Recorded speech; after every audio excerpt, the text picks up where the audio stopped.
안녕하십니까. 일일 합격 노트 부동산학개론 기본이론 4주차 복습을 한번 해보겠습니다. 자, 이제 첫 번째로 시장 실패는 공공재 정보의 비대칭성, 외부 효과, 재화의 동질성 등에 의해서 발생한다 이렇게 되어 있는데, 동일한 품질의 동일한 제품을 사고 파는 시장은 완전 경쟁 시장이죠.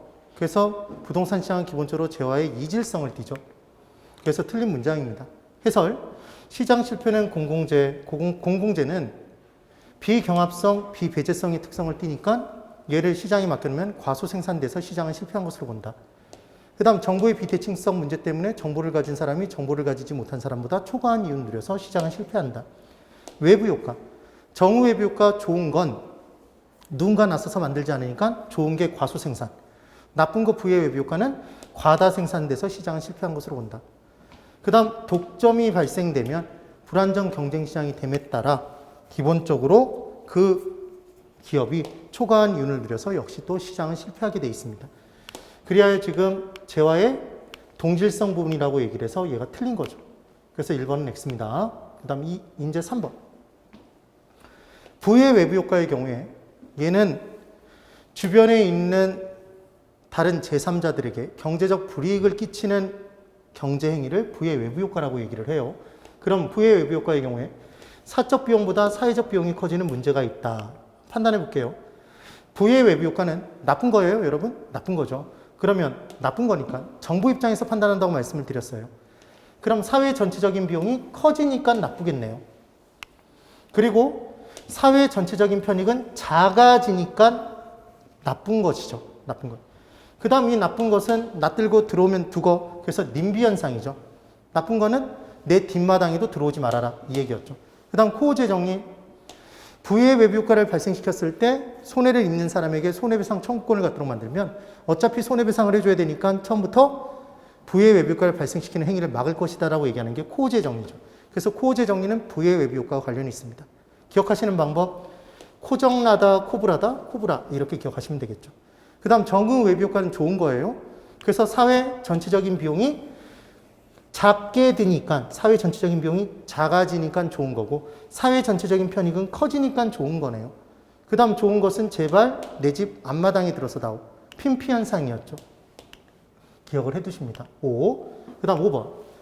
규제 임대료가 시장 임대료보다 높을 경우 임대료 규제는 임대부동산의 질적 저하를 가져오지 않으며 임대부동산의 공급량에도 아무런 변화가 나타나지 않는다. 최고 가격제에서 제일 중요한 건 규제 임대료가 시장 임대료보다 높게 규제가 됐다면 어차피 기존의 시장 가격이 그대로 유지가 되잖아요, 여러분. 그래서 시장에 아무런 변화도 없다가 정답이 된다는 말씀을 드렸죠. 그래서 규제 임대료를 시장 임대료보다 낮은 수준으로 끌어내리면 원래 높은 가격 받았는데 정부 땜시 낮은 가격을 받을 수밖에 없으니까 공급자는 삐치겠죠. 그래서 공급량을 줄이고 잘 만든다, 대충 만든다, 대충 만들고 그래서 초과 수요가 발생해서 어두컴컴한 시장에서 거래하고 암시장 형성, 음성적인 비용이 발생하는 거죠.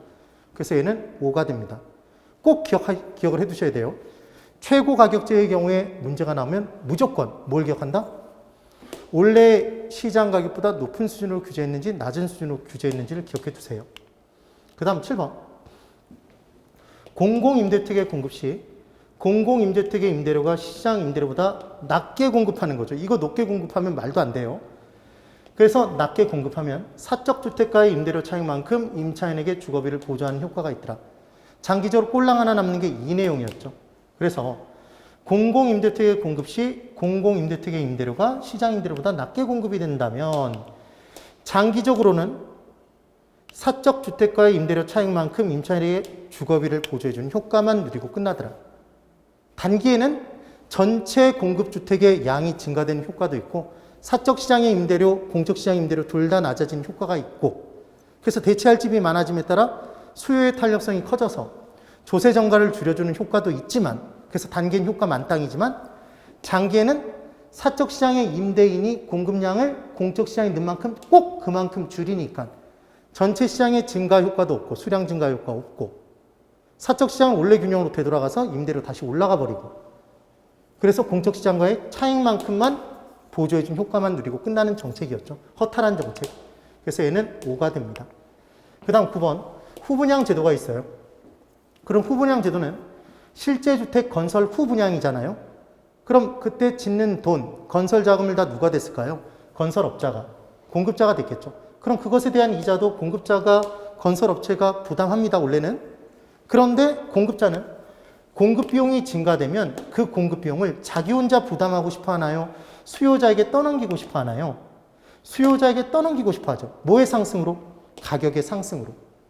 그때 떠넘겨지는 정도는 수요와 공급의 상대적 탄력성의 크기에 따라 달라지더라. 그래서 반드시 건설업체가 건설자금 이자를 최종적으로 부담하게 된다 그러면 걔는 X가 되는 거죠. 그래서 9번은 X가 됩니다. 되셨죠? 네, 대단히 수고 많으셨습니다. 건강 잘 챙기시면서 공부해 주세요. 예, 다음 주에 찾아뵙겠습니다.